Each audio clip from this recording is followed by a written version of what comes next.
जय हिंद. Welcome to our channel introvert Rudransh. आज आपण राज्यशास्त्राचाच म्हणजेच पॉलिटीचा लेक्चर नंबर 1 डिस्कस करू. जिथे आपण मेकिंग ऑफ इंडियन कॉन्स्टिट्यूशनबद्दल बोलणार आहोत. तर इंडियन कॉन्स्टिट्यूशन जे बनलं किंवा भारताचं जे संविधान बनलं ते एका रात्रीत नाही बनलेलं.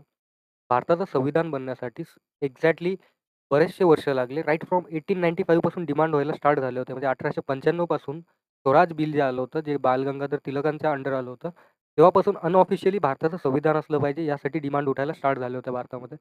त्यापूर्वी पण बरेचसे प्रयास झाले. वेगवेगळ्या वेळेवर वेगवेगळ्या लोकांनी आपली मतं मांडले, आपापले डिमांड्स उपस्थित केल्या. त्यानंतर मॉर्लेमेंटो रिफॉर्म्स आले, क्लेम्स बोर्ड रिफॉर्म्स आले. यासारख्या रिफॉर्म्समुळे काय परिणाम झाले? डिससॅटिस्फॅक्शन वाढले इंडियामध्ये. लोकांमध्ये डिससॅटिस्फॅक्शन वाढल्यानंतर वेगवेगळे कमिशन्स पण आले. 1919चा ॲक्ट पण आला. गव्हर्नमेंट ऑफ इंडिया ॲक्ट 1919 आला. त्यानंतर राउंड टेबल कॉन्फरन्स झाल्या 1930 पासून ते 32च्या रेंजमध्ये कुठेतरी. त्यानंतर सायमन कमिशन त्यापूर्वी आलं होतं. राउंड टेबल कॉन्फरन्सच्या पूर्वी म्हणजे 1927च्या आसपास सायमन कमिशन आलं. 1928च्या जवळपास ते इंडियामध्ये आलं आणि इथे ते अपॉइंट झालं होतं. तर सायमन कमिशनचं काम काय होतं? 1919च्या ॲक्टला एका प्रकारे रेग्युलेट करणं किंवा रिव्ह्यू करणं. या सगळ्या गोष्टी झाल्या. त्यामुळे वेगवेगळ्या डिमांड्स उठल्या. कोणते कारणं होते ज्यामुळे भारताला वाटलं, की भारताचं एक संविधान असलं पाहिजे. त्याबद्दल पण आपण बोलू. आपण स्टार्ट करूयात आता लेक्चरला एकदम बेस्ट वेमध्ये जसं आपल्याकडून पॉसिबल होईल. तर कॉन्स्टिट्यूशनल डिमांड्स कोणत्या होत्या किंवा डेव्हलपमेंट्स कोणत्या होत्या अर्ली एजमध्ये किंवा अर्लीएस्ट रेकॉर्डेड डिमांड्स कोणत्या होत्या? तर स्टार्टिंग होते 1895 पासून. जसं मी बोललो, की 1895 मध्ये the constitution of India bill आलं होतं, ज्याला आपण स्वराज बिल या नावाने पण ओळखतो. ते ड्राफ्ट करण्यात आलं होतं आदरणीय बाल गंगाधर टिळक यांच्या नेतृत्वाखाली किंवा लीडरशिपखाली. तर हे फर्स्ट नॉन ऑफिशियल अटेम्प्ट होतं भारताचं संविधान ड्राफ्ट करण्याचं किंवा कॉन्स्टिट्यूशन ड्राफ्ट करण्याचं. त्याच्या डिमांड काय होत्या? त्या बिलच्या डिमांड अशा होत्या, की ह्युमन राईट्सबद्दल पहिल्यांदा कोणीतरी बोलत होतं, म्हणजे मानवाधिकाराबद्दल. त्यानंतर फ्रीडम ऑफ एक्सप्रेशनबद्दल पहिल्यांदा कोणीतरी बोललं होतं. त्यानंतर इक्वॅलिटी बिफोर लॉबद्दल कोणीतरी बोललं होतं, की न्यायासमोर सगळे समान असले पाहिजे किंवा इक्वल असले पाहिजे. राईट टू प्रॉपर्टी हे मेन उद्देश मानलं जातं स्वराज बिलचं. म्हणजे एका प्रकारे आपल्या प्रॉपर्टीची मालकी दर्शवण्याला आपण राईट टू प्रॉपर्टी बोलतो. तर या सगळ्या गोष्टी कॉन्स्टिट्यूशन ऑफ इंडिया बिल 1895 मध्ये झाल्या होत्या. त्यानंतर आले मोर्ले मिंटो रिफॉर्म्स 1909 मध्ये. ज्याचं मानणं असं होतं त्यांनी, की एका प्रकारे एक टॉक्सिक एलिमेंट इंट्रोड्यूस केलं होतं. म्हणजे एक असं एलिमेंट ज्यामध्ये सेपरेट इलेक्टोरेटची माग करण्यात आली होती मुस्लिम्ससाठी. म्हणजे स्वतंत्र मतदारसंघ असेल मुस्लिम्ससाठी. ते त्यांनी इंट्रोड्यूस केलं होतं मोर्ले मिंटो रिफॉर्म्समध्ये 1909 मध्ये. आणि ही जी आयडिया आहे एका प्रकारे सेपरेट इलेक्टोरेट फॉर मुस्लिमची किंवा मग जी लेजिस्लेटिव्ह असेंब्ली किंवा लेजिस्लेटिव्ह काउन्सिल जी आहे, त्याला एक्सपांड करण्याचं बोलण्यात आलं होतं. म्हणजे जितके मेंबर्स असतील व्हाईसरॉयच्या लेजिस्लेटिव्ह काउन्सिलमध्ये, त्यांची संख्या वाढवण्याची गोष्ट झाली होती. तर या धोरणावरून किंवा या वळणावरून आपण हे एका प्रकारे जज करू शकतो, की त्यांनी इनडायरेक्ट वेमध्ये पार्लिमेंटरी फॉर्म ऑफ गव्हर्नमेंट किंवा सिस्टम जी एक्झिस्टन्समध्ये आली असती इंडियामध्ये, त्याला रिजेक्ट केलं होतं मॉर्लिमेंटो रिफॉर्म्समध्ये. त्यानंतर येतात मॉन्टेग्यू क्लेम्सफोर्ड रिफॉर्म्स 1919 मध्ये. जे डायआर्की इंट्रोड्यूस करण्याचा प्रयत्न करतात. मोनार्की जसं आपल्याला माहिती आहे, की ॲब्सोल्यूट मोनार्की किंवा ॲब्सोल्यूट पॉवर जी असते, ती एका प्रकारे राजाकडे असते. मोनार्कीमध्ये ॲब्सोल्यूट पॉवर आणि डायआर्कीमध्ये जे पॉवर आहे ते फर्दर डिव्हाईड झालेलं असतं. हे आपण कन्सेप्ट समजू शकतो. तर डायआर्कीमुळे काय झालं, डायआर्कीची कन्सेप्ट आल्यामुळे जे प्रोव्हिन्सेस आहे, त्याचे जे इंटरनल सब्जेक्ट आहेत, त्याला 2 पार्टमध्ये रिवाईज करण्यात आलं. एक होता रिझर्व्ह आणि दुसरा होता ट्रान्सफर्ड. तर ट्रान्सफर्ड सब्जेक्ट जे होते, त्याच्यावर डिसिजन कोण घेणार? गव्हर्नर आणि इंडियन मिनिस्टरची काउन्सिल.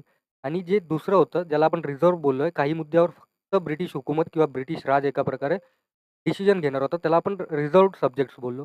तर त्यावर जे डिसिजन घेणार होते, ते होते गव्हर्नर आणि एक्झिक्युटिव्ह काउन्सिल ऑफ व्हाईसरॉय किंवा गव्हर्नर.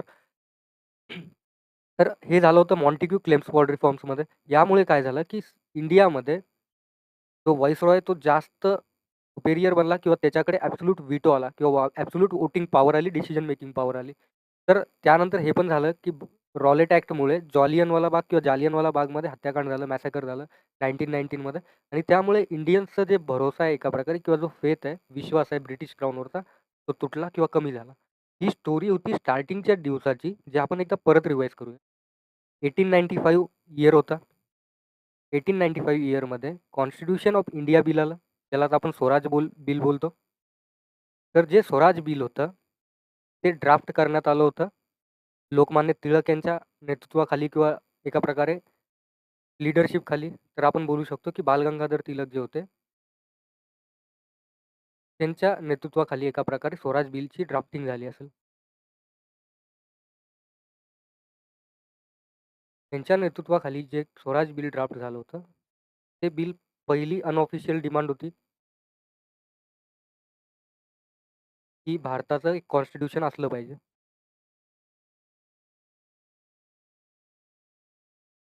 म्हणजेच संविधान असलं पाहिजे. त्यानंतर काय झालं, की हे जे स्वराज बिल होतं, यामध्ये काही गोष्टीबद्दल पहिल्यांदा बोलण्यात आलं होतं. जसं की ह्युमन राईट्स म्हणजेच मानव अधिकार. त्यानंतर होतं freedom of expression. Freedom of expression सोबतच अजून एक गोष्ट होती, ती होती इक्वॅलिटी बिफोर लॉ.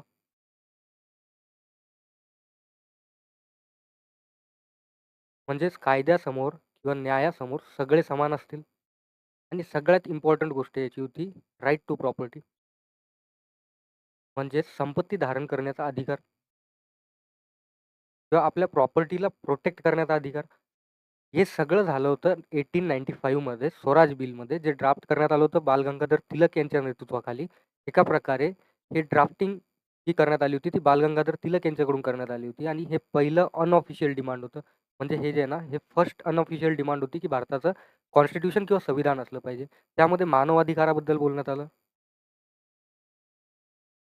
मानव अधिकाराबद्दल बोलण्यात आलं, म्हणजेच फ्रीडम ऑफ एक्सप्रेशन म्हणजेच अभिव्यक्तीच्या आझादीबद्दल बोलण्यात आलं. त्यासोबतच इक्वॅलिटी बिफोर लॉ म्हणजे कायद्यासमोर सगळे समान. कायदा जो आहे, तो सगळ्यांसाठी एक समान आहे म्हणजे इक्वल आहे. राईट टू प्रॉपर्टी म्हणजे संपत्ती प्रोटेक्ट करण्याचा किंवा धारण करण्याचा एका प्रकारे अधिकार. त्यानंतर आपण जसं बघितलं, की मॉर्ले मिंटो रिफॉर्म्स आले. याच्यामध्ये मुस्लिमांसाठी सेपरेट इलेक्टोरेट्सबद्दल बोलण्यात आलं आणि एक्सपांडेड लेजिस्लेटिव्ह काउन्सिलबद्दल बोलण्यात आलं. हे तो आला होता 1909 मध्ये. त्याच्याबद्दल पण आपण लिहून टाकू इथे. त्यानंतर 2 नंबरवर आलं Morley Minto reforms. Morley Minto reforms जे होते, ते असे रिफॉर्म्स होते ज्यामुळे एका प्रकारे British Crown parliamentary form of government सेटअपसाठी नकार देत होती. मॉर्ले मिंटो रिफॉर्म्स जे आले होते, ते आले होते 1909 मध्ये. त्यासोबतच मॉर्ले मिंटो रिफॉर्म्सनी काय 2 गोष्टी मांडल्या होत्या. एक नंबरची गोष्ट होती, की सेपरेट इलेक्टोरेट असतील. म्हणजेच जे मुस्लिम्स आहे त्यांच्यासाठी एका प्रकारे वेगळं मतदारसंघ असेल. सेपरेट इलेक्टोरेट कोणासाठी? मुस्लिम्ससाठी. आणि सोबतच एक्सपांडेड लेजिस्लेटिव्ह काउन्सिल.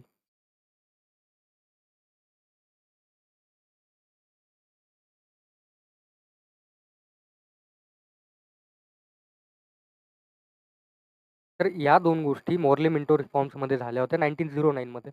आणि ह्या 2 गोष्टी का केल्या होत्या त्यांनी? कारण पार्लिमेंटरी फॉर्म ऑफ गव्हर्नमेंट जे आहे किंवा पार्लिमेंटरी फॉर्म किंवा पार्लिमेंटरी सिस्टम जे आहे एक्झॅक्टली, ते इंडियामध्ये, भारतामध्ये एक्झिस्टन्समध्ये नाही आलं पाहिजे किंवा त्याला त्यांनी नकार दिला होता, असं आपण बोलू शकतो.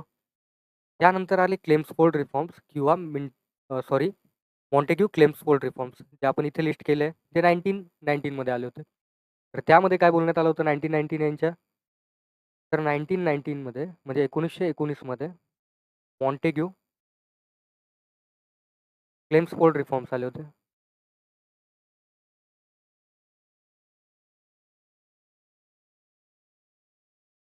मॉन्टेग्यू क्लेम्सफोर्ड रिफॉर्म्समध्ये ही सगळ्यात मोठी गोष्ट झाली होती, ती होती एका प्रकारे डायआर्कीला इंट्रोड्यूस करणं भारतामध्ये. डायआर्कीमध्ये काय झालं होतं, की जे प्रोव्हिन्सेस आहे, तर प्रोव्हिन्सेसचे जे सब्जेक्ट असतील, म्हणजेच काही मुद्दे असतील, त्याच्यावर जे डिसिजन घेण्याचा अधिकार असेल, म्हणजेच फैसला करण्याचा जो अधिकार असेल, त्याला त्यांनी 2 कॅटेगरीजमध्ये डिव्हाईड केलं. पहिली कॅटेगरी होती ट्रान्सफर्ड आणि दुसरी होती रिझर्व्ड. तर रिझर्व्ड कॅटेगरीवर जे लोक डिसिजन घेणार होते, ते होते गव्हर्नर प्लस इंडियन मिनिस्टर्स.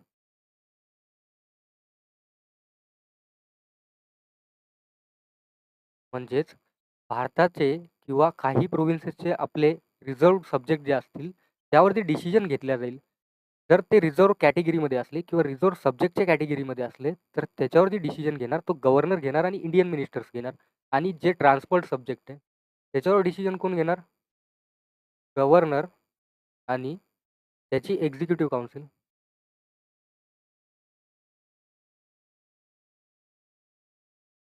तर या प्रकारे काहीतरी डायआर्की सिस्टम त्यांनी इंट्रोड्यूस केली होती मॉन्टेग्यू क्लेम्सफोर्ड रिफॉर्म्समध्ये 1919 मध्ये. त्यानंतर या रिफॉर्म्सच्या सोबतच 1919 मध्ये काही घटना अशा झाल्या ज्यामुळे भारतीयांना एका प्रकारे धक्का पोहोचला किंवा त्रास झाला. तर त्यावेळेस झालं होतं असं होतं की जे रॉलेट ॲक्ट आला होता, तो आला होता 1919 मध्येच. त्यामुळे जे जालियानवाला बाग आहे किंवा जालियावाला बाग जो आहे, त्या ठिकाणी हत्याकांड घडलं होतं. तर रॉलेट ॲक्टमध्ये काय होतं, की कोणाला पण डिटेन करण्यात येईल, म्हणजे जेलबंद करण्यात येईल बिना ट्रायल्सचं. म्हणजे कोर्ट ट्रायल्स जे रन होतात बिना त्याचं एका प्रकारे रॉलेट ॲक्टमध्ये वर्णन करण्यात आलं होतं, की कोणाचेही अरेस्ट करण्यात येईल बिना कोर्ट रूम ट्रायल्सचे आणि बऱ्याच काळासाठी त्याला जेलमध्ये ठेवता येईल विदाऊट ट्रायल्स. तर त्याचा विरोध करण्यासाठी जालियावाला बागमध्ये एका प्रकारे लोक जमले होते. तर बैसाखीचा त्योहार होता किंवा फेस्टिव्हल होता. त्यांच्यावर गोळीबार करण्यात आला. जवळपास 1600 रेकॉर्डेड डेथ्स असे आहेत, ज्याच्याबद्दल आपल्याला माहिती आहे. 1600च्या जवळपास. बाकी जितक्या डेथ्स झाल्या त्या अनऑफिशियल किंवा अनरेकॉर्डेड डेथ्स आहेत, जे लपवण्यात आल्या किंवा त्यावर पडदा टाकण्यात आला. तर 1919 मध्ये जो रॉलेट ॲक्ट आला, त्यानंतर जालियनवाला बाग हत्याकांड झालं. त्यामुळे भारतीयांचा विश्वास एका प्रकारे ब्रिटिश क्राउनवरून उठला होता. तर हे सगळं आपण बघितलं फर्स्ट स्लाईडमध्ये. म्हणजे डिससॅटिस्फॅक्शन होतं आणि सोबतच एक जी गोष्ट झाली होती, ती म्हणजे या सगळ्या डायआर्कीमुळे किंवा डायआर्कियल रिफॉर्म्समुळे, मॉन्टेग्यू क्लेम्सफोर्ड रिफॉर्म्समुळे जो व्हाईसरॉय आहे, तो खूप जास्त पॉवरफुल झाला. तो का पॉवरफुल झाला? कारण त्याच्याकडे सुप्रीम व्हीटोची पॉवर आली. व्हीटो म्हणजे एका प्रकारचं डिसिजन मेकिंग पॉवर. जसं आपण युनायटेड नेशन्समध्ये बघतो, की चायना झालं, रशिया झालं किंवा USA झालं, हे देशांकडे व्हीटो पॉवर आहे. म्हणजे कोणत्याही मुद्द्यावर डिसिजन घेण्याचा पॉवर आहे. तर या सगळ्या गोष्टी आपण बघितल्या क्लेम्सफोर्ड रिफॉर्म्सपर्यंत. त्यानंतर काय झालं? त्यानंतर 1927 मध्ये सायमन कमिशन अपॉइंट करण्यात आलं. हा जो इयर आहे, ते सायमन कमिशनची अपॉइंटमेंट झाली होती. अपॉइंटमेंट का झाली होती? कारण त्यांचं काम होतं रिव्ह्यू करणं वर्किंग ऑफ 1919चा गव्हर्नमेंट ऑफ इंडिया ॲक्ट. म्हणजे 1919 मध्ये जो गव्हर्नमेंट ऑफ इंडिया ॲक्ट आला होता, त्याचं रिव्ह्यू करणं किंवा त्याच्या वर्किंगला तपासणं एका प्रकारे. आणि सायमन कमिशन जे आहे ते भारतामध्ये 1928 मध्ये आलं होतं. तर काय झालं होतं, की इंडियन्स जे आहेत त्यांनी बायकॉट केला होता. सगळ्या मेजर पार्टीजनी बायकॉट केला होता. कारण हे जे कमिशन आहे ते ऑल व्हाईट कमिशन होतं. सगळे व्हाईट लोकं या ठिकाणी होते आणि भारतीयांचं असं मानणं होतं, की इंडियाचं जे कॉन्स्टिट्यूशनल डेस्टिनी आहे किंवा कॉन्स्टिट्यूशन बनवण्याचा, संविधान बनवण्याचा मार्ग आहे, ते ऑल व्हाईट कमिशन नाही डिसाईड करू शकणार.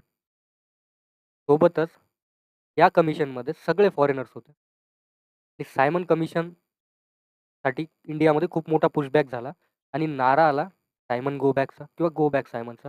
तेच आपण सायमन कमिशनमध्ये बघितलं. पण त्यानंतर 1928 मध्ये नेहरू रिपोर्ट येते.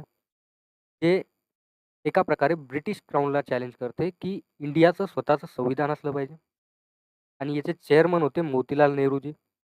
त्यासोबतच त्यांनी डिमांड केली डोमेनियन स्टेटसची, जॉइंट इलेक्टोरेटची with reserve seat for minorities. सोबतच फंडामेंटल राईट म्हणजेच मूलभूत हक्क. त्यासोबतच हे जे नेहरू रिपोर्ट होतं, हे फेल झालं कारण जिन्नानी त्याला अपोज केलं होतं 14 पॉइंट थेअरीनी किंवा 14 पॉइंट सिद्धांताने एका प्रकारे, की माझे 14 पॉइंटनी त्याने अपोज केलं होतं या गोष्टीला. त्यामुळे फिलॉसॉफिकल ग्राउंडवर्क तर तयार झालं होतं. पण जे नेहरू रिपोर्ट आहे ती एका प्रकारे फेल झाली होती. कारण जिन्नानी त्याला एका प्रकारे 14 पॉइंट्सनी अपोज केलं होतं. तर वर्ष होता 1927. त्या वर्षी सायमन कमिशनची अपॉइंटमेंट झाली. सायमन कमिशनची अपॉइंटमेंट कशासाठी झाली होती? रिव्ह्यू करण्यासाठी government of India act 1919. Appointment नंतर 1928 मध्ये म्हणजेच 1958 मध्ये जॉन सायमन हा भारतात आला.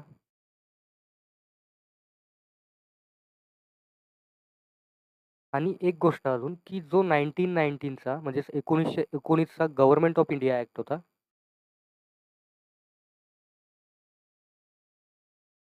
गव्हर्नमेंट ऑफ इंडिया ॲक्ट जो आला होता, त्यामध्येच लिहिलं होतं, की प्रत्येक 10 वर्षांनी या कायद्याचा रिव्ह्यू होईल आणि त्याचं वर्किंग कसं होतं ते तपासण्यात येईल किंवा याला चेक करण्यात येईल. त्यामुळेच 1927 मध्ये त्याच्या 2 वर्ष आधीच सायमन कमिशनचं गठन झालं आणि 1928 मध्ये सायमन कमिशन भारतात आलं. तर हे जे सायमन कमिशन होतं, जे भारतात आलं होतं, ते होतं ऑल व्हाईट कमिशन. म्हणजेच सगळे मेंबर्स व्हाईट होते. म्हणजेच ब्रिटिशर्स होते. जेव्हा यांनी आपली रिपोर्ट सबमिट केली, त्यानंतर भारतामध्ये खूप जास्त पुशबॅक झाला. कारण भारतीयातल्या सगळ्यात जवळपास पार्टीजनी किंवा मेजर पार्टीजनी बायकॉट केला. कशाचा? सायमन कमिशनचा. सायमन कमिशनचा बायकॉट करण्यात आला. कोणाकडून करण्यात आला? ऑल मेजर पार्टीजकडून करण्यात आला. तर सगळ्या मुख्य पार्टीजनी सगळं कमिशन वाईट असल्यामुळे एका प्रकारे बायकॉट केला सायमन कमिशनचा आणि नारा मिळाला गो बॅक सायमनचा किंवा सायमन गो बॅकचा. तर हा नारा मिळाल्यामुळे एका प्रकारे पुशबॅक केलं इंडियन्सनी आणि इंडियन्सचं काय बोलणं होतं, की जे व्हाईट कमिशन आहे किंवा ब्रिटिश लोकं आहे, ते भारताचं संविधान बनवण्याचा मार्ग नाही ठरवू शकत.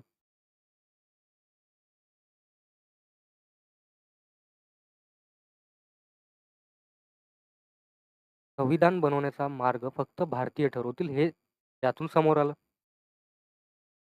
त्यानंतर येते वर्ष 1928चं. या ठिकाणी मोतीलाल नेहरूंनी नेहरू रिपोर्ट आणली. त्यांनी इंडियाचं कॉन्स्टिट्यूशन असलं पाहिजे आणि इंडियन्सनीच ते ड्राफ्ट केलं पाहिजे. त्यावर डिमांड टाकली. सोबतच डॉमिनियन स्टेटस, जॉइंट इलेक्टोरेट आणि फंडामेंटल राईट्स बद्दल ते बोलले. हे आपण लिहूयात आता. वर्ष होतं 1928चं. त्या वर्षी नेहरू रिपोर्ट पब्लिश होते किंवा येते. नेहरू रिपोर्टचे हेड होते मोतीलाल नेहरू.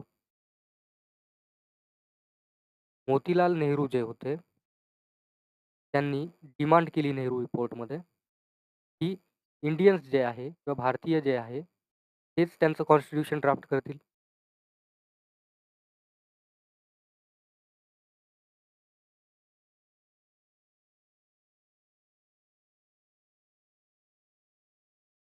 तेच त्यांचं कॉन्स्टिट्यूशन ड्राफ्ट करतील म्हणजेच त्यांचं संविधान बनवतील. सोबतच त्यांनी डिमांड केली डोमिनियन स्टेट.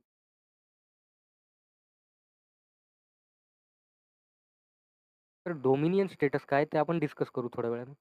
डोमिनियन स्टेटस सोबतच त्यांनी फंडामेंटल राईट्सबद्दल पण बोलले.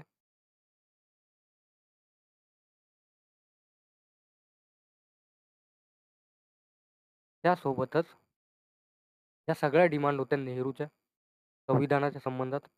तर डोमिनियन स्टेटसमध्ये असं असतं, की देशाकडे सगळे अधिकार असतील, बरेचसे अधिकार असतील त्यांच्या अंतरिम मामल्यावर डिसिजन घेण्यासाठी किंवा अंतरिम गोष्टींवर डिसिजन घेण्यासाठी. पण सॉरी 1 मिनिटं.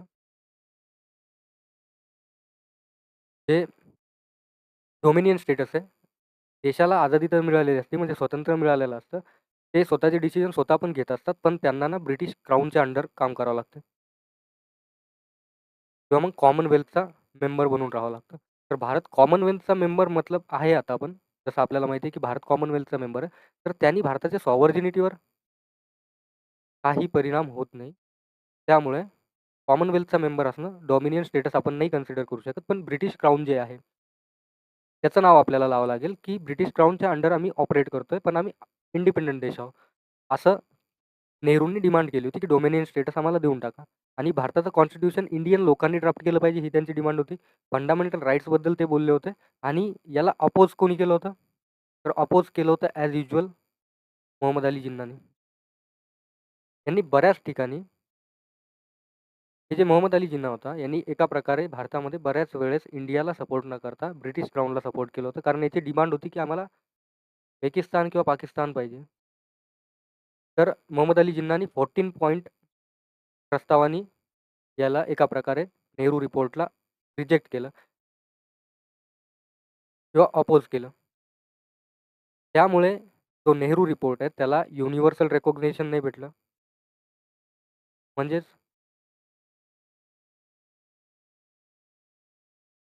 युनिव्हर्सल रिकॉग्नायझेशन किंवा ब्रिटिशांपर्यंत ती गोष्ट नाही पोहोचली किंवा त्यांनी याला मान्य नाही केलं. कारण मोहम्मद अली जिन्नानी एका प्रकारे 14 पॉइंटनी प्रस्तावांनी नेहरू रिपोर्टला अपोज केलं होतं. त्यानंतर जे नेहरू रिपोर्ट आहे ते रिजेक्ट तर झालं, त्याला ओळख तर नाही मिळाली एवढी, पण फ्युचरसाठी हे बेस बनलं. म्हणजेच भविष्यात होणाऱ्या सगळ्या संविधानिक चळवळीसाठी एका प्रकारे हे बेस बनलं. कारण पहिल्यांदा कोणीतरी भारताचं फक्त ऑफिशियल रेकॉर्डमध्ये भारताच्या संविधानाबद्दल बोललंय आणि त्यानंतर एम.एन. रॉय वगैरे जे आले होते त्यांनी वेगळ्या गोष्टीबद्दल बोलले, म्हणजे कॉन्स्टिट्यूंट असेंब्लीबद्दल. तर त्यानंतर असं होतं, की तो स्ट्रगल आहे, तो इथेच नाही संपला. भारतामध्ये त्यावेळेस सिव्हिल डिसओबिडियन्स मूव्हमेंट चालू होती. म्हणजे सविनय कायदेभंग मूव्हमेंट चालू होती.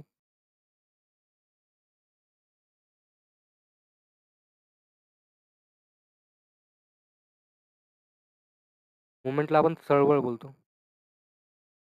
मूव्हमेंटला आपण विद्रोह पण बोलतो.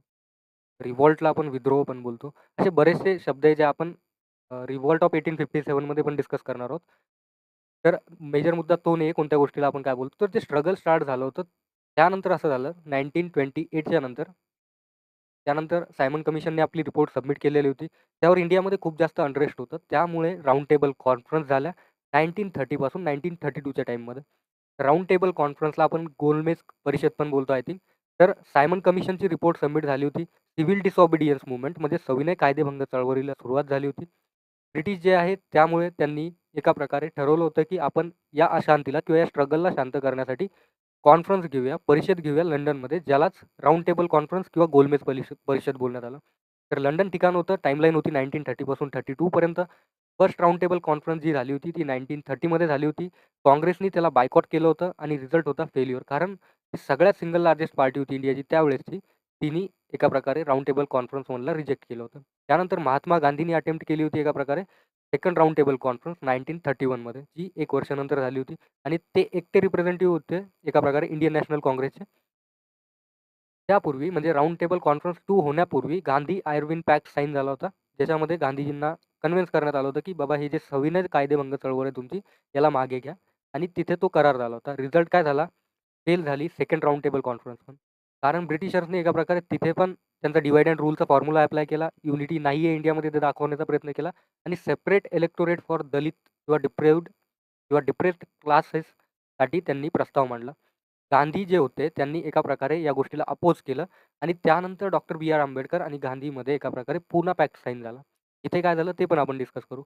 मग इथे थर्ड राउंड टेबल कॉन्फरन्स, तिथे सगळ्यांनी त्यांना इग्नोर मारून टाकला किंवा इग्नोर करून टाकला एका प्रकारे ब्रिटिश क्राऊनला. ओव्हरऑल जी राउंड टेबल कॉन्फरन्स होती ती फेल्युअर होती किंवा फेल झाली होती. त्यांनी ट्राय केलं की इंडियामध्ये डिसयुनिटी आहे हे दर्शवण्याचं, ट्रान्सफर ऑफ पॉवर करण्याऐवजी. आणि जे डिस्कशन आहे ते एक व्हाईट पेपर ठेवून गेलं इंडियासाठी, की इंडियाचं कॉन्स्टिट्यूशनल फेथ कसं असलं पाहिजे आणि त्यामुळे समोर जाऊन गव्हर्नमेंट ऑफ इंडिया ॲक्ट 1935 बनला. तर याला आपण स्टेप बाय स्टेप डिस्कस करू.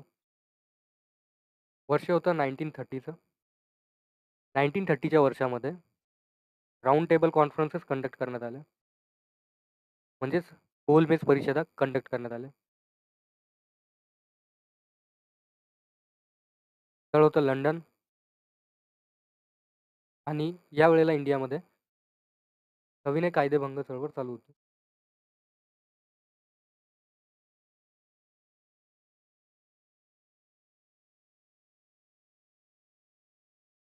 सविनय कायदेभंग चळवळ आपल्या पीकवर होती 1930च्या जवळपास आणि त्यावेळेस राउंड टेबल कॉन्फरन्सेस आयोजित करण्यात आल्या लंडनमध्ये सायमन कमिशनची रिपोर्ट आल्यानंतर. आणि पहिली राउंड टेबल कॉन्फरन्स झाली लंडनमध्ये 1930 साली. या ठिकाणी सिंगल लार्जेस्ट पार्टी जी होती काँग्रेस त्यांनी याचा बायकॉट केला,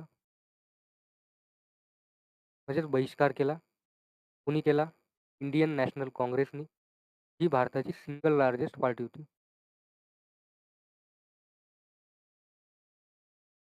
तर या ठिकाणी कोणी नाही गेल्यामुळे समोर जाऊन राउंड टेबल कॉन्फरन्स 2 आयोजित करण्यात आली. त्याचं वर्ष होतं 1931. तिथे राउंड टेबल कॉन्फरन्स आयोजित करण्यात आली होती. ती दुसरी राउंड टेबल कॉन्फरन्स होती.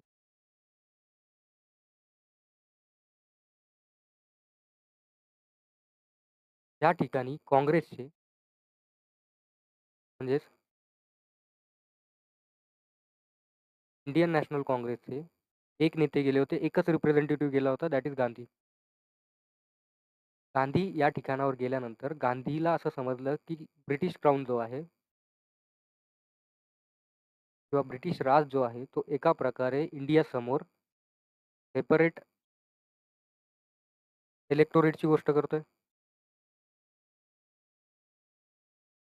कोणासाठी? दलितसाठी किंवा डिप्रेस्ड क्लासेससाठी. तर गांधी जे होते, त्यांनी एका प्रकारे या गोष्टीला अपोज केलं. त्याचमुळे समोर जाऊन पुन्हा पॅक्ट झाला.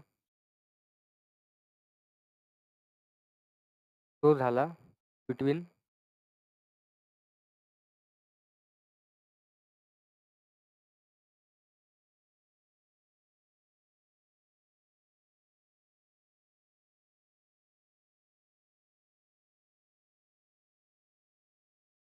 जो झाला होता between doctor B R Ambedkar and Mahatma Gandhi. याचा जो संबंध होता पुन्हा पॅक्टचा, तो होता सेपरेट इलेक्टोरेट फॉर दलितसाठी. तर परिणामी काय झालं पुन्हा पॅक्टच्या, की यांच्यामध्ये करारामध्ये असं ठरलं, की सेपरेट जे इलेक्टोरेटचं कन्सेप्ट आहे, त्याला न ठेवता जॉइंट इलेक्टोरेट असेल. म्हणजेच एकत्रित मतदारसंघ असतील, पण त्यामध्ये ज्या सीट्स आहे त्या रिझर्व्ड असेल दलितसाठी. तर हे झालं होतं पुना पॅक्टमध्ये. आणि पुना पॅक्ट झाला होता between Mahatma Gandhi and doctor B R Ambedkar. British क्राऊननी सेपरेट इलेक्टोरेटची जी मागणी केली होती, त्याला गांधींनी अपोज केलं होतं, आपल्याला माहिती आहे. आणि सेकंड राउंड टेबल कॉन्फरन्स होण्यापूर्वी गांधी आयर्विन पॅक्ट झाला होता.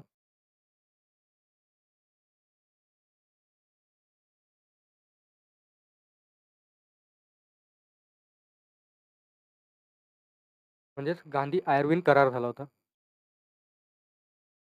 या करारामध्ये जे त्यावेळेस सिव्हिल डिसऑबिडियन्स मुवमेंट चालू होतं किंवा सविनय कायदेभंग चळवळ चालू होती,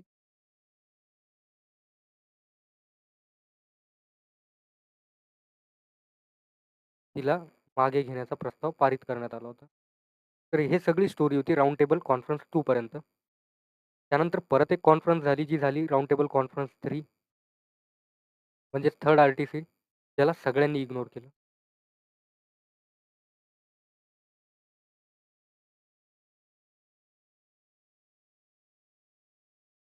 तर ओव्हरऑल रिझल्ट काय झाला सगळ्या RTC, की ते एक कंप्लीट फेल्युअर होतं.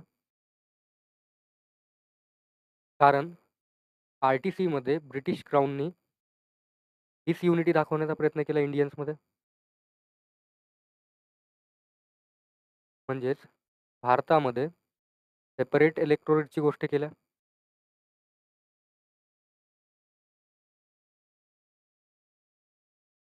सोबतच त्यांनी अजून एक गोष्ट केली, ती म्हणजे डिवाइड अँड रूलची पॉलिसी जास्त स्ट्रॉंग केली.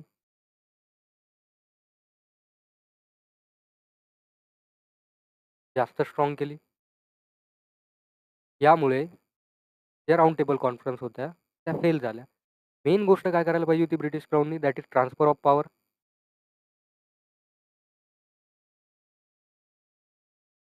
पर त्यांनी केलं काय? हे डिसयुनिटी दाखवली. कशामध्ये? Amongst Indian. याला त्यांनी हायलाईट केलं.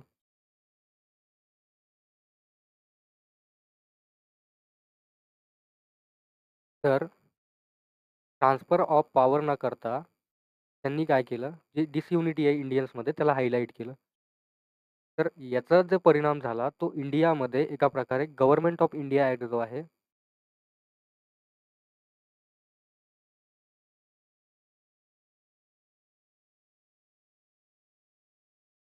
1935चा तो लागू करण्यात आला याच्यानंतर.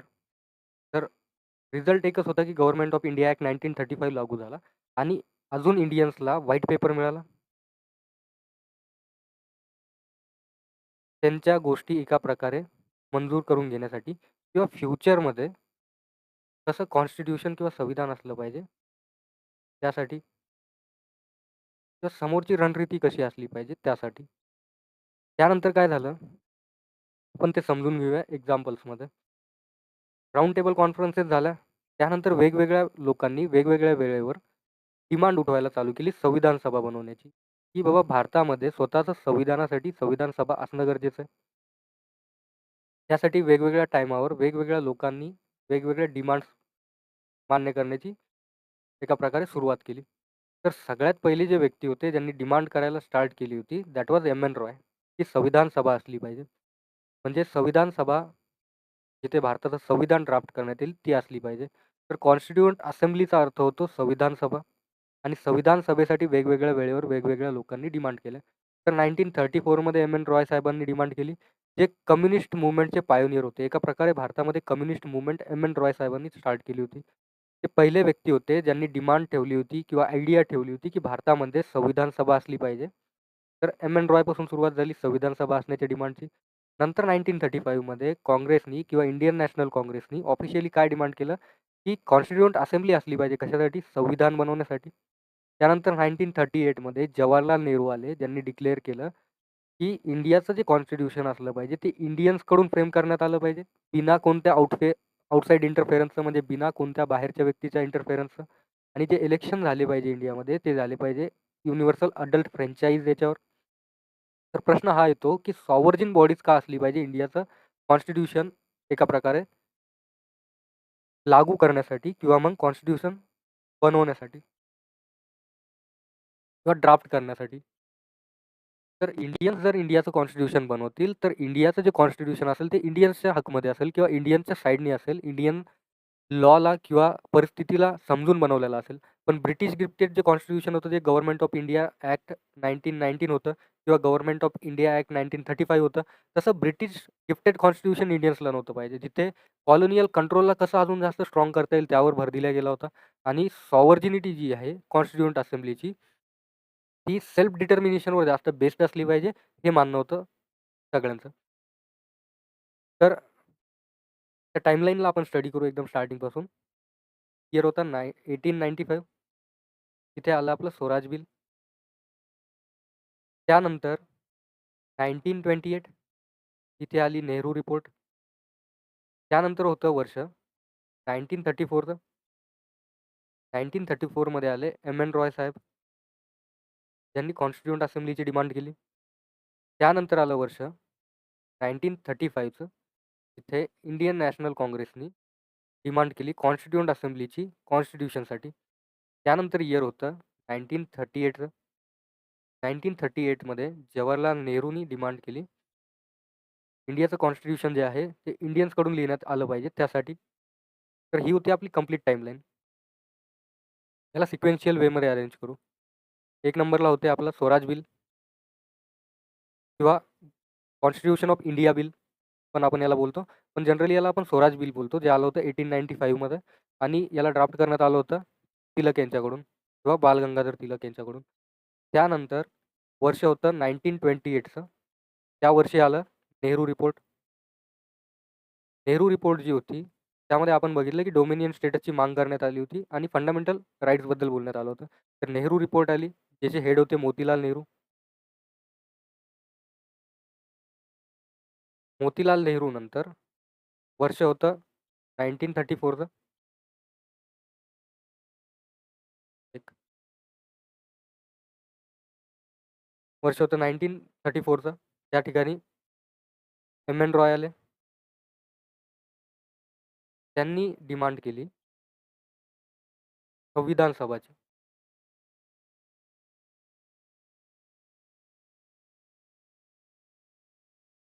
संविधान सभाच म्हणजे कॉन्स्टिट्यूट असेंब्लीची. त्यानंतर वर्ष होतं 1935चं.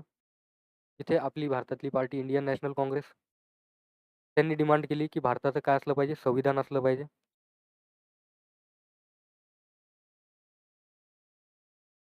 आणि त्यासाठी संविधान सभा असणं गरजेचं आहे. त्यानंतर होतं वर्ष 1938चं. तेव्हा इंडियन नॅशनल काँग्रेसचेच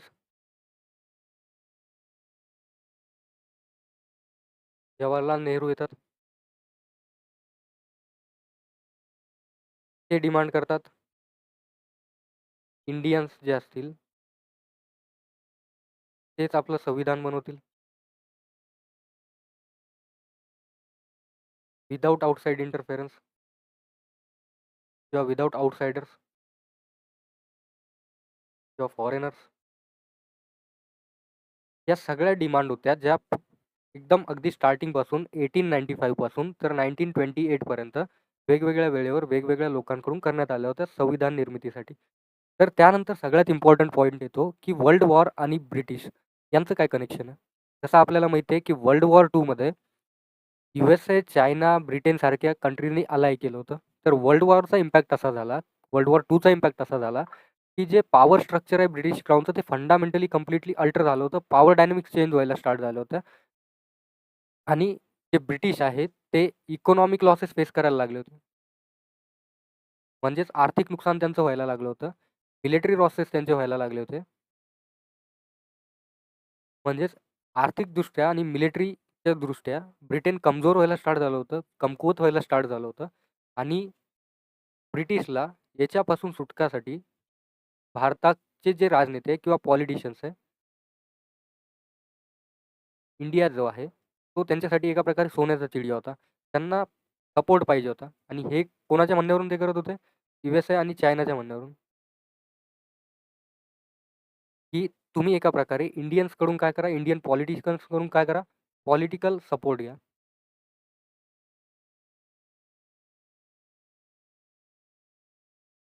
कोण बोललं होतं? चायना आणि USA. कोणाला बोलला होता? ब्रिटनला.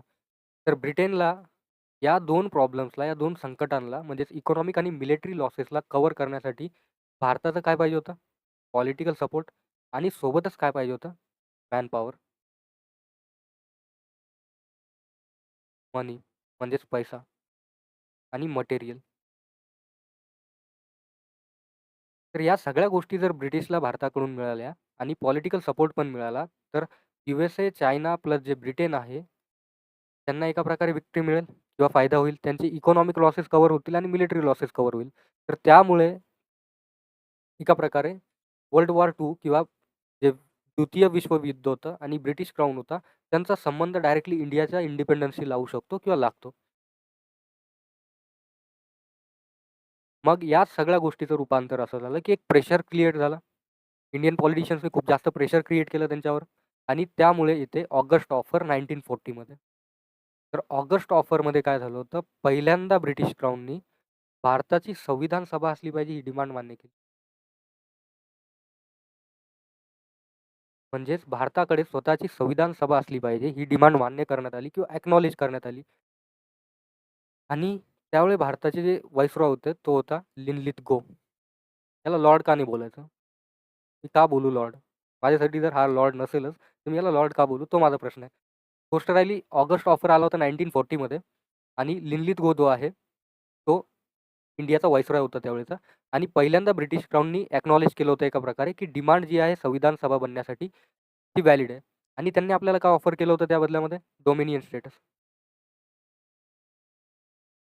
परत अर्धराज्याच्या दर्जाची गोष्ट आली. म्हणजेच तुम्हाला ब्रिटिश क्राउनच्या अंडर काम करावं लागेल, पण तुम्ही फ्री असाल, असं त्यांचं म्हणणं होतं. ऑब्जेक्टिव्ह परत त्यांनी एक मांडलं होतं, की एक्सपान्शन ऑफ व्हाईसरॉयज एक्झिक्युटिव्ह काउन्सिल. म्हणजेच व्हाईसरॉयची जी एक्झिक्युटिव्ह काउन्सिल आहे, त्याला आम्ही वाढवू.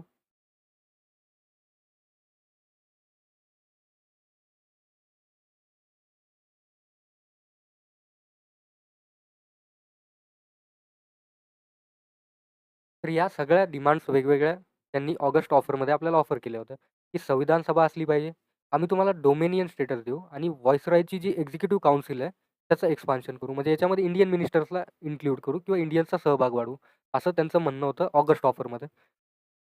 रिस्पॉन्समध्ये काय आलं, की काँग्रेसनी कंप्लीटली याला बोलले ऑगस्ट ऑफरमध्ये, की जी इंडियन नॅशनल काँग्रेस आहे, त्यांचं असं मत होतं, की इमिडिएट ट्रान्सफर ऑफ पॉवर झाला पाहिजे.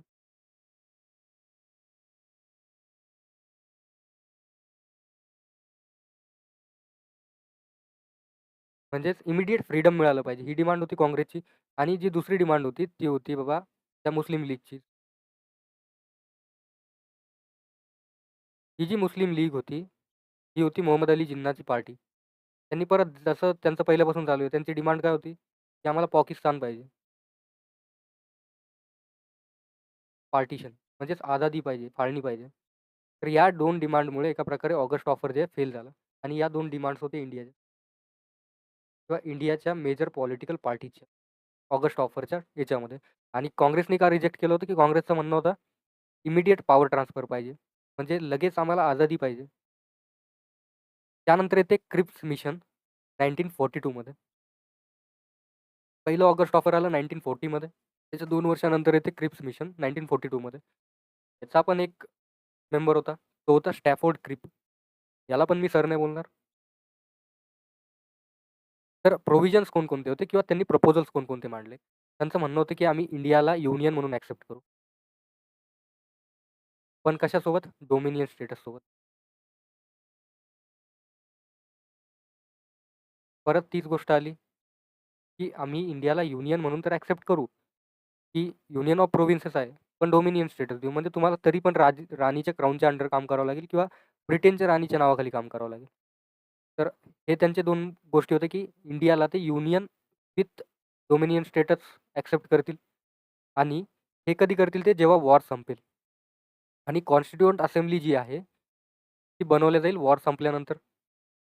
आणि कॉन्स्टिट्यूएंट असेंब्लीने जे कॉन्स्टिट्यूशन बनवलेलं राहील, तर प्रोव्हिन्सेस जे आहे, त्यावेळचे जे प्रोव्हिन्सेस आहे, त्या प्रोव्हिन्सेसकडे अधिकार राहील, की नवीन कॉन्स्टिट्यूशन किंवा संविधान ॲक्सेप्ट करायचं की नाही करायचं. त्यालाच ते सेशनिस्ट क्लॉज म्हणून बोलले. म्हणजेच त्यांनी डोमिनियन स्टेटसची डिमांड तर ठेवली, की बाबा आम्ही तुम्हाला डोमिनियन स्टेटस देऊ, युनियन म्हणून ॲक्सेप्ट करू. सोबतच काय, पण हे कधी करू? वॉर संपल्यावर. म्हणजे जेव्हा वॉर एंड होईल, त्यानंतर आम्ही हे करू. सोबतच त्यांनी एक क्लॉज जोडला ज्याला सेशनिस्ट क्लॉज बोलतात.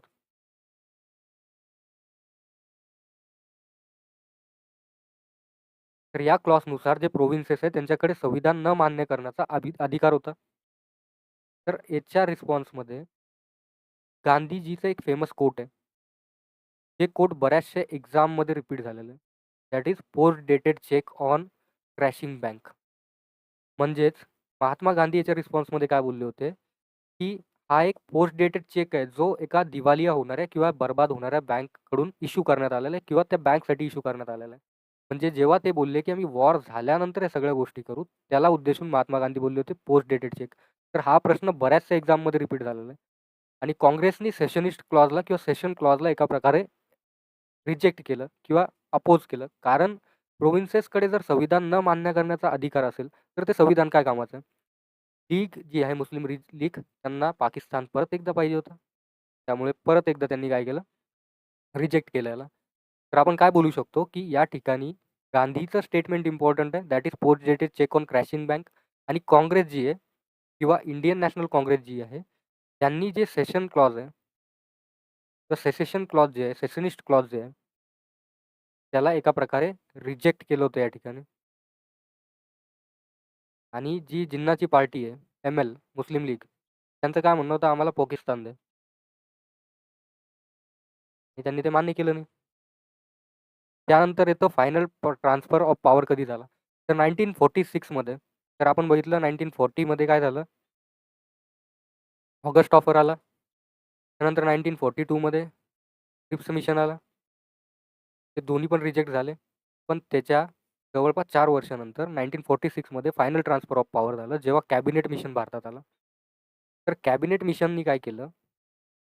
त्यामध्ये काही मेंबर्स पाठवले.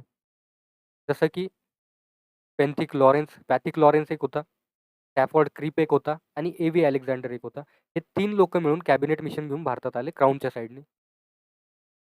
त्यांनी पाकिस्तान न बनवण्याची डिमांड, म्हणजे पाकिस्तान बनवण्याची डिमांड एका प्रकारे रिजेक्ट केली. जे होणारच होतं. म्हणजेच कॅबिनेट मिशन जे आलं होतं 1946 मध्ये, त्यांनी सॉव्हर्जिन म्हणजे स्वतंत्र पाकिस्तानाची डिमांड रिजेक्ट केली. आणि काय प्रपोज केलं? Loose federation of grouping of provinces. म्हणजे प्रोव्हिन्सेस जे आहेत ते ए, बी, सी या 3 ग्रुप्समध्ये डिव्हाईड करण्यात येतील. आणि त्यांच्याकडे ऑटोनॉमी असेल आणि एक कॉन्क्रीट मेकॅनिझम त्यांनी दिलं, की कशाप्रकारे कॉन्स्टिट्यूएंट असेंब्ली फॉर्म झाली पाहिजे आणि ही जी ग्रुपिंग झाली होती ए-बी-सी ती डिपेंडंट होती रिलिजनवर. जर आपण याला अजून जास्त ब्रेकडाउन करण्याचा प्रयत्न केला तर जो ग्रुप ए होता, ग्रुप एमध्ये होते हिंदू मेजॉरिटी एरियाज जसं की Madras, Bombay, UP, Bihar, central province आणि ओरिसासारखा रिजन. त्यानंतर होता ग्रुप बी. या ग्रुप बीमध्ये होते Muslim majority regions in north west, म्हणजे नॉर्थ ईस्ट वेस्ट साईडमध्ये असलेले मुस्लिम मेजॉरिटी रिजन जसं Punjab, Sindh, north west frontier province, Baluchistan यासारखे राज्य.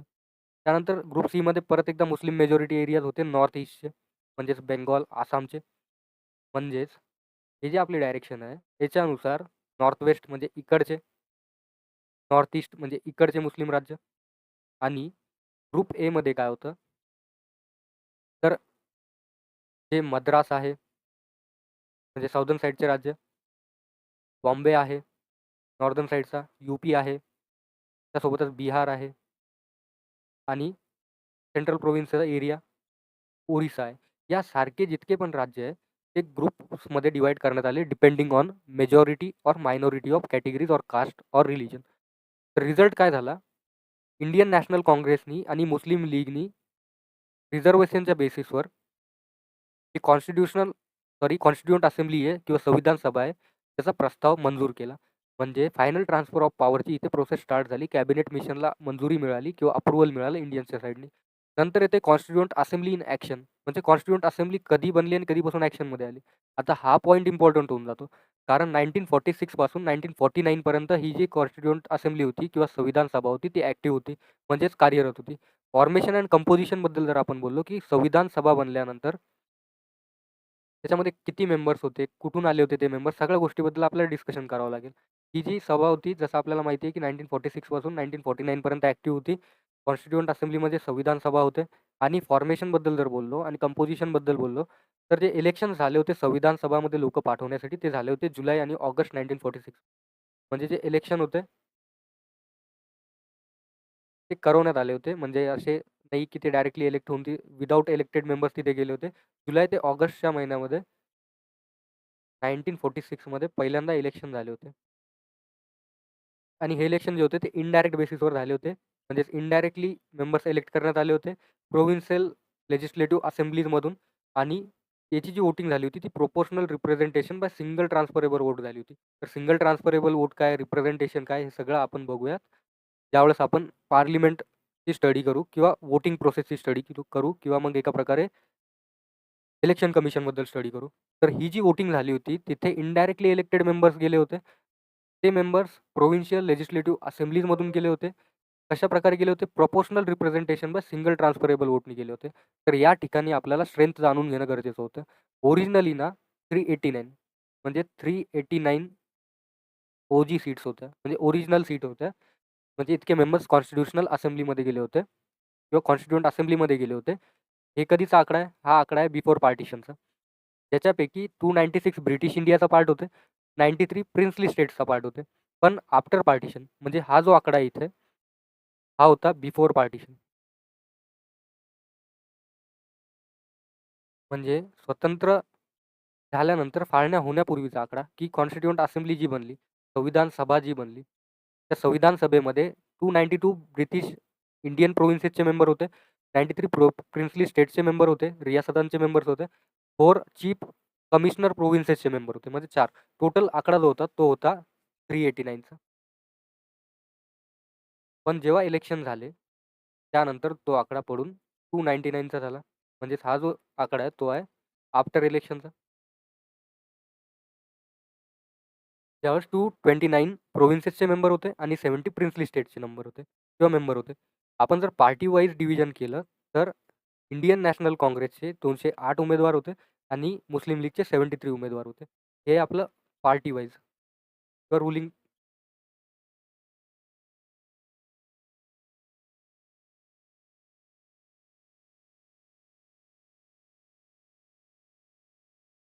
म्हणजे कॉन्स्टिट्यूएंट असेंब्लीचे पार्टी वाईज मेंबर्स किती होते ते पण आपण बघितलं. जरी हे जे इलेक्शन्स झाले होते किंवा कॉन्स्टिट्यूएंट असेंब्ली, संविधान सभामध्ये जे लोकं निवडून गेले होते, इलेक्ट होऊन गेले होते, त्यांचं डायरेक्ट इलेक्शन जरी नसलं झालं, म्हणजे ते डायरेक्टली इलेक्टेड जरी नसेल, युनिव्हर्सल अडल्ट फ्रॅन्चायझी थ्रू ते इलेक्टेड नसेल, तरी पण ही एक हायली रिप्रेझेंटेटिव्ह कॉन्स्टिट्यूएंट असेंब्ली होती, ज्यामध्ये हिंदूंसाठी, मुस्लिम्ससाठी, सिखसाठी, पारसीसाठी, अँग्लो इंडियन्ससाठी, इंडियन ख्रिश्चन्ससाठी, एस-सी, एस-टीसाठी आणि वुमन 15 मेंबर्स या कॉन्स्टिट्यूएंट असेंब्लीचे पार्ट होते. तर त्यामुळे आपण बोलू शकतो, की ही जी कॉन्स्टिट्यूएंट असेंब्ली होती, ती हायली रिप्रेझेंटेटिव्ह होती. म्हणजे सगळ्याच वर्गांचा इथे समावेश होता. ह्या इम्पोर्टंट डेट्स बघण्यापूर्वी आपल्याला एक गोष्ट डिस्कस करणं गरजेचं आहे, की अडल्ट फ्रॅन्चायझी म्हणजे काय?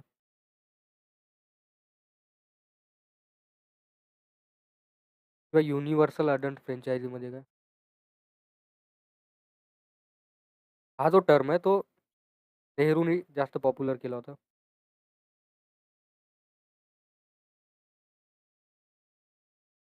म्हणजे जवाहरलाल नेहरू यांनी जास्त पॉप्युलर केला होता. त्यांच्या मतानुसार जो व्यक्ती 21 इयर्स प्लस एज आहे, तो काय करू शकतो? वोट करू शकतो. ते पहिले 21 इयर्स होतं, मी त्याच्यामुळे म्हटलो. पण आता काय हा नंबर आहे 18 इयर्स. ठीक आहे, अमेंडमेंटने हे चेंज करण्यात आलं होतं. ज्यावेळेस आपण इम्पोर्टंट कॉन्स्टिट्यूशनल अमेंडमेंट बघू, त्यामध्ये आपण कंप्लीटली याला डिस्कस करू.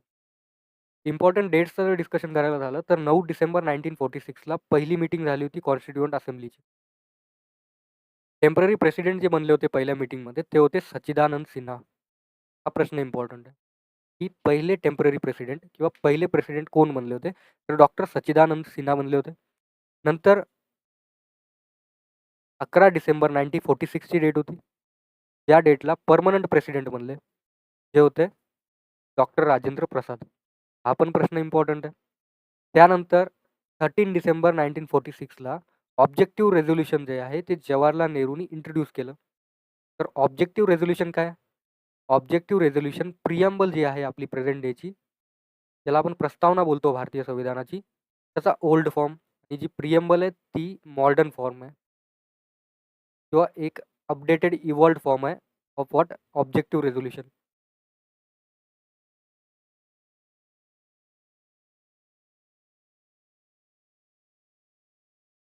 ही एका प्रकारे कॉन्स्टिट्यूएंट असेंब्लीमध्ये किंवा संविधान सभामध्ये मांडली होती.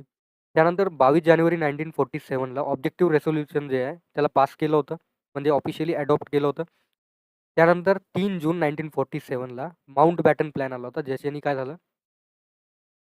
इंडिया, पाकिस्तान पार्टिशन झालं. त्यामध्ये ईस्ट पाकिस्तानचा पार्ट, तो नंतर 1971मध्ये पुढे गेला. मेजर कमिटीजबद्दल जर बोलायचं झालं कॉन्स्टिट्यूएंट असेंब्लीच्या, तर ड्राफ्टिंग कमिटी होती, युनियन पॉवर कमिटी होती, युनियन कॉन्स्टिट्यूशन कमिटी होती आणि प्रोव्हिन्शियल कॉन्स्टिट्यूशन कमिटी होती. या कमिटीज बऱ्याचशा होत्या, पण मेजर 8 कमिटीज होत्या, ज्याच्याबद्दल आपण डिस्कशन करणार आहोत. तर पहिली होती ड्राफ्टिंग कमिटी, ज्याला आपण मसुदा समिती पण बोलतो मराठीमध्ये. मसुदा समिती जी आहे, त्यालाच आपण प्रारूपण समिती पण बोलतो किंवा प्रारूप समिती पण बोलतो. यांचं काम काय होतं? प्रिपेअर करणं कॉन्स्टिट्यूशनचा फायनल ड्राफ्ट. म्हणजे कॉन्स्टिट्यूशन जे असेल, जे संविधान असेल, त्याचा फायनल ड्राफ्ट तयार करायचं काम होतं ड्राफ्टिंग कमिटीचं. आणि याचे चेअरमन होते doctor B. R. Ambedkar. Union power committee होती, ज्यांचं काम होतं डिसाईड करणं सेंट्रल गव्हर्नमेंटच्या पॉवर्स. त्याचे चेअरमन होते Jawaharlal Nehru. Union constitutional committee होती, ज्याच्यामध्ये युनियन आणि सेंटरचं स्ट्रक्चर डिफाईन करणं यांचं कार्य होतं. त्याचे चेअरमन होते again Jawaharlal Nehru. Provincial constitution committee होती, ज्यांचं काम होतं क्रिएट करणं स्टेट आणि प्रोव्हिन्शियल रूल्स. म्हणजे वेगवेगळे राज्य तयार करणं आणि त्यांचे प्रोव्हिन्शियल रूल्स तयार करणं. ज्याचे चेअरमन होते सरदार वल्लभभाई पटेल.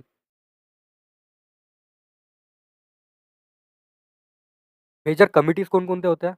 अगेन ज्या उरलेल्या आहेत त्या advisory committee on fundamental rights, minorities, tribal and excluded areas. ही एक खूप मोठी कमिटी होती, ज्याला 5 सब कमिटीमध्ये फर्दर ब्रेकडाऊन करण्यात आलं होतं. याचे चेअरमॅन अगेन कोण होते? Sardar Vallabhbhai Patelji, iron man of India. Rules of procedure committee एक एक्झिस्ट करत होती, ज्याचं काम होतं असेंब्ली वर्किंग स्ट्रक्चरला डिफाईन करणं किंवा एका प्रकारे याच्यावर फॉलोअप्स घेणं. ज्याचे चेअरमन होते doctor Rajendra Prasad. Doctor Rajendra Prasad steering कमिटीचे पण चेअरमन होते, ज्यांचं काम होतं असेंब्लीचे डेली ऑपरेशन्स मॅनेज करणं. स्टेट कमिटी किंवा मग committee for negotiation with state किंवा प्रिन्सली स्टेटसोबत कम्युनिकेट करण्याचं जे कार्य होतं, ते या कमिटीचं होतं आणि चेअरमन होते जवाहरलाल नेहरू. या सगळ्या आपल्या इम्पॉर्टंट कमिटीज इथे एंड झालेल्या आहे. पण जी ॲडवायझरी कमिटी होती ऑन फंडामेंटल राईट, मूलभूत हक्कावर जी ॲडवायझरी कमिटी होती, ज्याला मायनॉरिटी आणि ट्रायबल एरियाज, त्याच्यामध्ये पर्टिक्युलरली एक्सक्लुडेड ट्रायबल एरियाजबद्दल आपण जे डिस्कशन करतो, ते चेअरमन होते सरदार वल्लभभाई पटेल. तर या कमिटीला जसं आपण डिस्कस केलं होतं, की 5 सब कमिटीजमध्ये डिवाइड केलं होतं.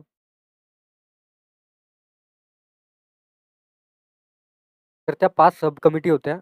Fundamental right committee, minority committee, tribal and excluded area committee, north eastern frontier tribal area committee आणि excluded and partially excluded areas committee. तर जी फंडामेंटल राईट कमिटी होती, त्याचे चेअरमन होते जे.बी. कृपलानी. मायनॉरिटी कमिटीचे चेअरमन होते एस.सी. मुखर्जी.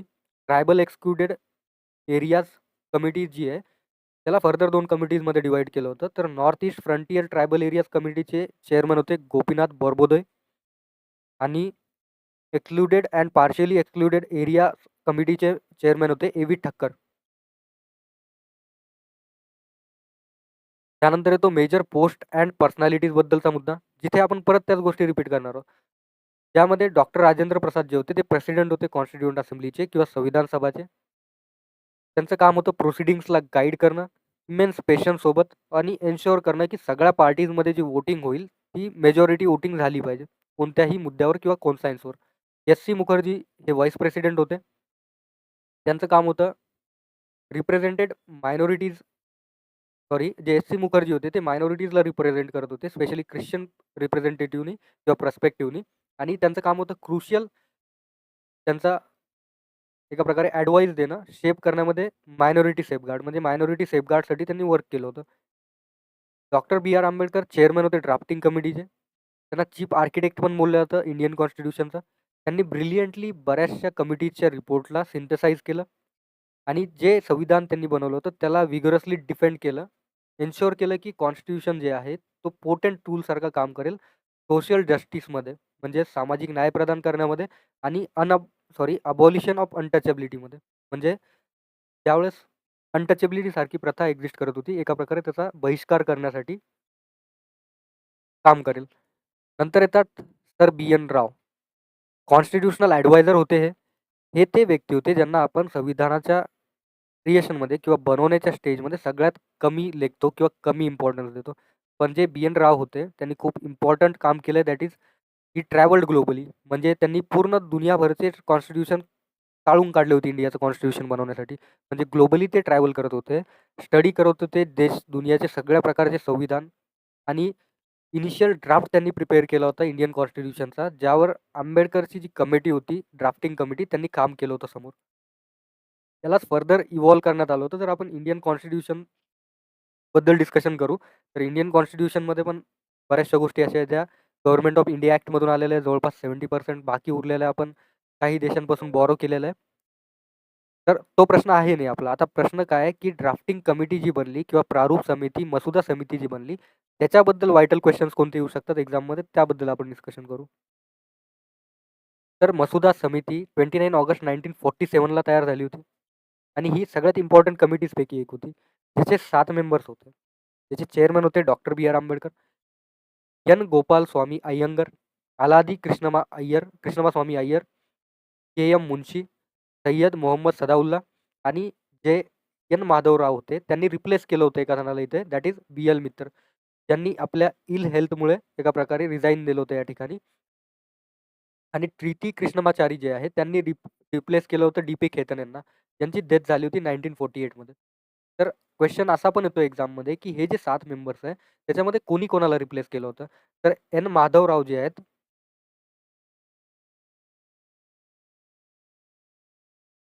त्यांनी कोणाला रिप्लेस केलं होतं एका प्रकारे? बी. एल. मित्तर यांना. आणि जे टी. कृष्णमाचारी आहे,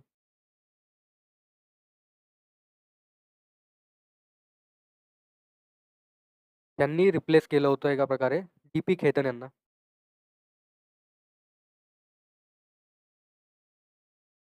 तर बी. एल. मित्तर जे होते, ते आजारी होते, इल होते. त्यामुळे त्यांनी रिझाईन दिलं होतं आणि डी. पी. खेतन जे आहे, त्यांची डेथ झाली होती. त्यामुळे टी. कृष्णमाचारी आणि एन. माधवराव यांचं ॲडिशन झालं. त्यांनी रिप्लेस केलं होतं 2 व्यक्तींना. त्यानंतर प्रश्न असा येतो, की ड्राफ्टिंग प्रोसेसमध्ये काय झालं? ऑब्जेक्टिव्ह रेझोल्यूशन 13 डिसेंबर 1946ला नेहरू यांनी संसदेमध्ये मांडलं, म्हणजे संविधान सभेमध्ये मांडलं. ते जे होतं ऑब्जेक्टिव्ह रेझोल्यूशन, ते एका प्रकारे फिलॉसॉफिकल स्ट्रक्चर दर्शवणारं किंवा आर्किटेक्चर दर्शवणारं होतं. जे कॉन्स्टिट्यूशनला किंवा संविधानाचं जे फिलॉसॉफिकल नेचर आहे, जे ॲक्चुअल नेचर आहे, रिअल नेचर आहे, ते दर्शवणारं हे डॉक्युमेंट होतं, ज्याला आपण ऑब्जेक्टिव्ह रेझोल्यूशन बोलतो. जे संसदेमध्ये किंवा संविधान सभामध्ये 13 डिसेंबर 1946ला मांडण्यात आलं. ज्यांनी मेजरली जस्टिस म्हणजेच न्याय, लिबर्टी म्हणजेच फ्रीडम एका प्रकारचं, पण विथ सर्टन रिस्ट्रिक्शन्स, इक्वॅलिटी म्हणजे समानता, फॅटर्निटी म्हणजे बंधुता, सॉव्हर्जिन म्हणजे संप्रभुता आणि रिपब्लिक म्हणजे स्वतंत्रता किंवा लोकतंत्र, या सगळ्या गोष्टींसारख्या गोष्टी ऑब्जेक्टिव्ह रेझोल्यूशनचा पार्ट होते.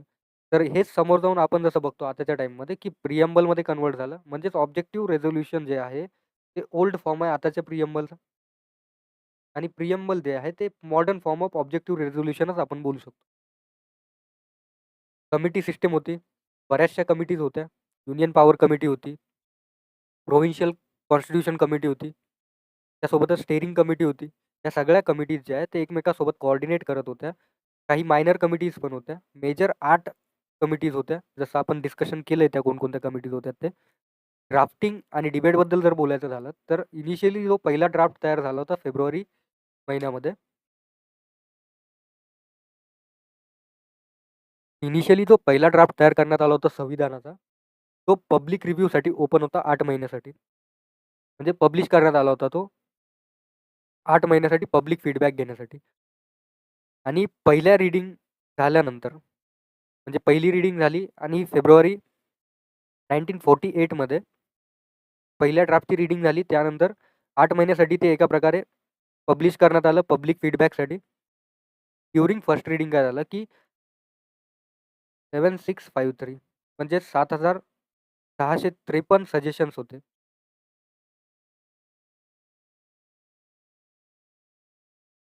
म्हणजे इतके अमेंडमेंट केले पाहिजे संविधानामध्ये, पण त्यापैकी जवळपास 2473 इतक्या मुद्द्यांवर डिस्कशन झालं होतं ॲक्चुअल. म्हणजेच फर्स्ट रीडिंग नंतर 7653 अमेंडमेंट किंवा चेंजेस करण्यात आले पाहिजे किंवा याच्यावर डिस्कशन झालं पाहिजे, असं पब्लिक फीडबॅक नंतर त्यांना समजलं. त्यापैकी 2473 इतक्या मुद्द्यांवर ॲक्चुअलमध्ये डिस्कशन पॉसिबल झालं फर्स्ट रीडिंग नंतर. आणि मेजर गोष्टी काय होऊन जातात, की इंडिया इतका मोठा कंट्री आहे, की इंडियाला जे संविधान बनवायचं होतं, ते आपल्याला माहिती आहे, की आपण मोस्टली बॉरो केलंय गव्हर्नमेंट ऑफ इंडिया ॲक्ट 1935 मधून. तर हे जे संविधान होतं, याच्यामध्ये बरेचसे कायदे ते इंडियाच्या पॉइंट ऑफ व्ह्यूनी असलेले गरजेचं आहे किंवा असणं गरजेचं आहे. इंडियाची साईज आणि डायव्हर्सिटी लक्षात घेता जे कॉम्प्लेक्स ॲक्ट आहेत, त्यांना इंडियाच्या अकॉर्डिंग बॅलन्स करणं गरजेचं आहे. सोबतच ॲडमिनिस्ट्रेटिव्ह प्रोव्हिजन्स जे आहेत, ते इन्स्टेबिलिटी क्रिएट नाही करणार, याची काळजी घेणं गरजेचं आहे. आणि इंडियामध्ये जो टाईम गेला होता, 2 वर्ष 11 महिने 18 दिवसा एक संविधान ड्राफ्ट करण्यासाठी, तो इतका जास्त लागला. कारण इंडियाने रिफ्युजी क्रायसिस पण फेस केले पार्टिशनमुळे त्या टायमिंगवर, आणि पार्टिशनमुळे होणारे व्हायलन्स पण फेस करावे लागले होते इंडियाला. तर या सगळ्या गोष्टी आहेत, ज्याबद्दल आपलं डिस्कशन झालं आहे ऑलरेडी.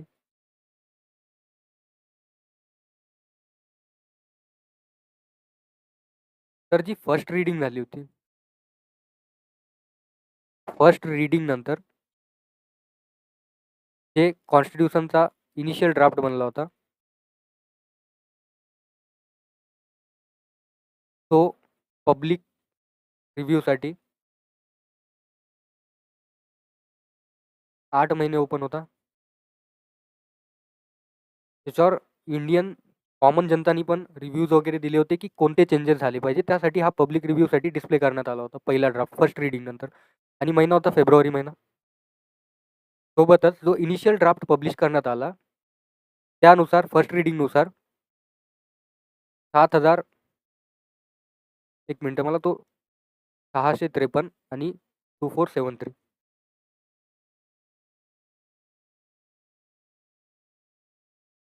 तर इतके सजेशन अमेंडमेंट्सचे देण्यात आले होते.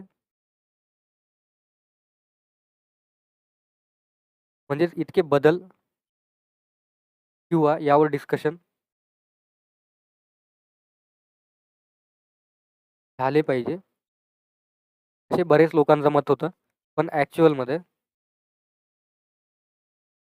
इतक्या मुद्द्यांवर म्हणजे 2473 मुद्द्यांवर ॲक्चुअल डिस्कशन झालं. पॉसिबल झालं. सोबतच इंडियाची साईज आणि डायव्हर्सिटी लक्षात ठेवता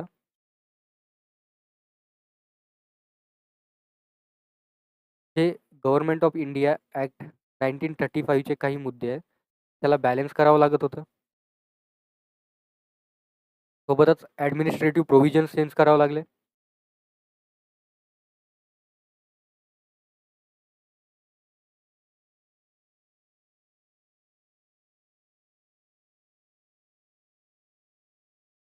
सोबतच याच वेळेला पार्टिशन झालं होतं. पार्टिशनमुळे व्हायलन्स होत होता. त्याला पण सामोरं जावं लागलं. रिफ्युजीज त्याची क्रायसिस निर्माण झाली होती. त्याला पण डील करावं लागलं. या सगळ्या कारणामुळे भारताचं संविधान बनायला बराच काळ लागला. तो होता 2 वर्ष, 11 महिने आणि 18 दिवस. हा जो वेळ आहे तो वेगवेगळ्या पुस्तकामध्ये थोडाफार चेंज असू शकतो. कारण शेवटचा 18वा दिवस कोणी मानतं, कोणी मानत नाही. त्यानंतर ते ड्राफ्टिंग कमिटीवर आपण परत एकदा डिस्कशन करूया. अपॉइंटमेंट कधी झाली होती ड्राफ्टिंग कमिटीची? 29 ऑगस्ट 1947ला. 29 ऑगस्ट 1947ला ड्राफ्टिंग कमिटीची स्थापना झाली. जवळपास 141 सिटिंग लागल्या. कशासाठी? फक्त ड्राफ्टिंग करण्यासाठी. आणि हे आपण काय बोलतोय? बैठकाबद्दल बोलतोय, सिटिंगबद्दल बोलतोय. नाहीतर कोणी येईल म्हणेल 2 वर्ष तो वेळ कुठे गेला मग? तर तो वेळ वेगळा आहे. 141 डेज ऑफ सिटिंग लागल्या ड्राफ्टिंग करण्यासाठी. त्यानंतर रीडिंग चालू झाली. सगळ्या प्रोसेस स्टार्ट झाल्या अमेंडमेंटच्या. याचे चेअरमन होते डॉक्टर बी.आर. आंबेडकर, ज्यांना आपण चीफ आर्किटेक्ट पण बोलतो किंवा मग एका प्रकारे फादर ऑफ इंडियन कॉन्स्टिट्यूशन बोलतो, कारण ते ड्राफ्टिंग कमिटीचे चेअरमन होते. मेंबर्स आणि त्यांच्या की रोल्सबद्दल जर आपण बोलायला गेलो तर ए.के. अय्यर जे होते त्यांचं काम होतं फंडामेंटल राईट्स आणि ज्युडिशरी, म्हणजे मूलभूत हक्क आणि न्याय प्रदान करणारे जितक्या गोष्टी आहेत त्यावर डिस्कशन करणं. एन.जी. अय्यंगर जे होते त्यांचं काम होतं स्टेट इंटिग्रेशन आणि आर्टिकल 370 सारख्या गोष्टीवर मत मांडणी करणे. के.एम. मुन्शी जे होते त्यांचं काम होतं स्ट्रॉंग सेंटर मायनॉरिटी राईट्सवर डिस्कशन करणे. त्यानंतर होते एस.एम. सदाउल्ला, त्यांचं काम होतं नॉर्थ ईस्ट इंडियामध्ये मायनॉरिटी व्हॉइस म्हणून ॲक्ट करणे. एम.एन. माधवराव जे होते त्यांचं काम होतं प्रिन्सली स्टेट्स आणि प्रिन्सली स्टेट ऑफ म्हैसूरच्या साईडनी बोलणे. टी कृष्णमाचारी जे होते त्यांचं काम होतं इकॉनॉमिक आणि फायनान्शियल स्ट्रक्चरला डिफाईन करणे. जसं आपण बघितलं की 1948च्या फेब्रुवारीमध्ये फर्स्ट ड्राफ्ट ओपन झाला होता पब्लिक फीडबॅकसाठी. तो जवळपास 8 महिने होता. 8 महिन्यानंतर इतके अमेंडमेंट्स सजेस्ट करण्यात आले होते आणि 2473 अमेंडमेंट्सवर ॲक्च्युअलमध्ये डिस्कशन झालं होतं फर्स्ट रीडिंग नंतर. त्यानंतर येतो नोव्हेंबर 1948.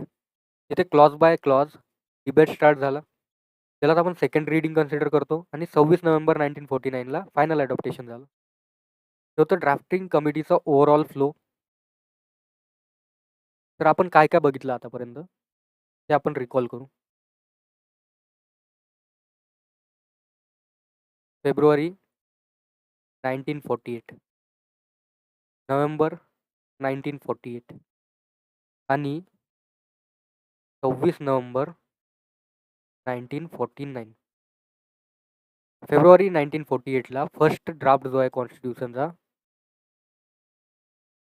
तो एका प्रकारे पारित करण्यात आला किंवा फर्स्ट रीडिंग स्टार्ट झाली. त्या फर्स्ट रीडिंग स्टार्ट झाल्यानंतर तो फर्स्ट ड्राफ्ट होता तो पब्लिक रिव्ह्यूसाठी देण्यात आला. पब्लिक रिव्ह्यूसाठी तो 8 महिने होता. त्यामधून 7653 इतके अमेंडमेंट सजेस्ट करण्यात आले. 2473 इतके ॲक्चुअलमध्ये डिस्कस झाले. पॉसिबल झालं इतकं याच्यावर डिस्कशन करणं. त्यानंतर नोव्हेंबर 1948 मध्ये सेकंड रीडिंग स्टार्ट झाली.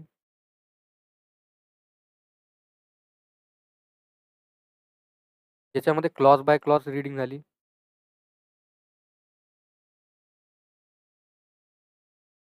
म्हणजेच लाईन बाय लाईन रीडिंग झाली आणि इथे फायनली आपण ते अडॉप्ट केलं. हे सगळं आपण आता बघून घेतलेलं आहे. कंप्लीटली हे कव्हर झालेलं आहे. त्यानंतर आपल्याला इम्पॉर्टंट टर्मिनॉलॉजी समजणं पण गरजेचं होऊन जातं, की ॲक्चुअलमध्ये गोष्टी कशा काम करतात किंवा त्यांचं ॲक्चुअल टर्मचा यूज काय. कॉन्स्टिट्यूएंट असेंब्ली म्हणजेच संविधान सभा अशी बॉडी जी रिप्रेझेंट करत होती इलेक्टेड, इनडायरेक्टली इलेक्टेड मेंबर्सला. स्पेशली अगर बोलायचं झालं तर ज्यांचं काम होतं ड्राफ्ट करणं आणि अडॉप्ट करणं कॉन्स्टिट्यूशन, म्हणजे संविधान बनवण्यासाठी ड्राफ्ट केली होती. ऑब्जेक्टिव्ह रेझोल्युशन किंवा उद्दिष्ट प्रस्ताव जो होता तो फिलॉसॉफिकल फाउंडेशन होता आपल्या भारतीय संविधानाचा, ज्यांनी आपल्या नवीन राष्ट्राचे कोणते गोल्स आहेत ते एका प्रकारे सेट केले होते किंवा मांडले होते, ज्यामध्ये आपण जस्टिस, लिबर्टी, इक्वॅलिटी, पॅटर्निटी सारख्या भावना बघतो किंवा रिपब्लिकन सारख्या भावना बघतो. तर हे जे आहे तेच समोर जाऊन प्रिएम्बलमध्ये इव्हॉल्व्ह झालं, जसं मी बोललो होतो.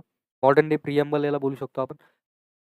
ड्राफ्टिंग किंवा प्रारूपण किंवा मसुदा जो होता त्याला अशी प्रोसेस बोलतात ज्यामध्ये लीगल टेक्स्टला कॉन्स्टिट्यूशनच्या फॉर्ममध्ये लिहिण्यात आलं होतं.